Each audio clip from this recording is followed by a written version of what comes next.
హయోస్ మా స్ట్రీట్లో ఒక వైట్ పప్పి ఉన్నారు. ఆ పప్పి కోసం ఇవన్నీ వస్తున్నాయి అని చెప్పాను కదండి. అంటే ఇక్కడ బ్రౌన్ కలర్ అండ్ ఈ బ్లాక్ కలర్ డాగ్స్ గారు వస్తూ ఉంటారండి. పెద్ద బ్యాచ్ అండి. ఒక 12-15 వరకు ఉంటాయి. ఎవ్రీడే మార్నింగ్ అండ్ ఈవినింగ్ ఈ పప్పిని చూడడానికి వచ్చి పప్పిని చూసుకొని వెళ్ళిపోతాయండి. అయితే ఈ వైట్ పప్పి చాలా మంచి ఆమె అండి. ఈమె వాళ్ళ వానర్స్ చెప్పినట్టే ఉంటారు, కానీ వీటితో జస్ట్ లైక్ దట్ ఫ్రెండ్షిప్ కానీ ఏ విధమైన లవ్ అలాంటివి ఏమీ లేవండి. చాలా మంచి పప్పి అండి వైట్ పప్పి. అండ్ ఇవి కూడా చాలా మంచి పప్పీని పలకరించి వెళ్ళిపోతూ ఉంటే ఏ విధమైన అనదర్ రిలేషన్షిప్ అయితే ఏమీ లేదు, ఓన్లీ ఫర్ ఫ్రెండ్షిప్ అండి వీటి మధ్య.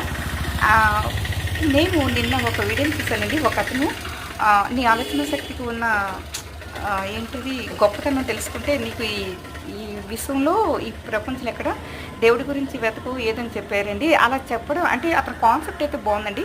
ఆలోచన శక్తికి ఉన్న ఆ పవర్ ఏంటో అతను చెప్పారు. అంటే how to lead in our life అని. అండ్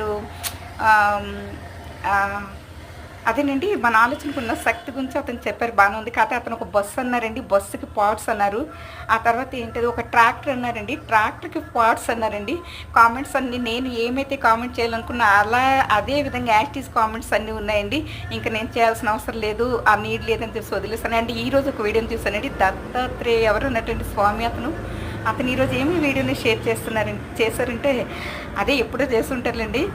స్త్రీకి ఇల్లు ఇస్తే దేవాలయం చేస్తుంది, స్త్రీకి కిరాణా సామాన్లు ఇస్తే ఫుడ్ వండి పెడుతుంది, స్త్రీని నువ్వు స్మైల్ ఇస్తే ఏంటి హృదయం ఇస్తుందని చెప్పారండి. స్త్రీ శక్తి గురించి అతను ఇంకా పూర్తిగా తెలియట్లేదండి. అవసరమైతే ఎలా విజృంభిస్తారన్నది ఇలాంటి ఫన్నీ వీడియోస్ చూస్తే చాలా బాగుంటుందండి. Thanks for watching.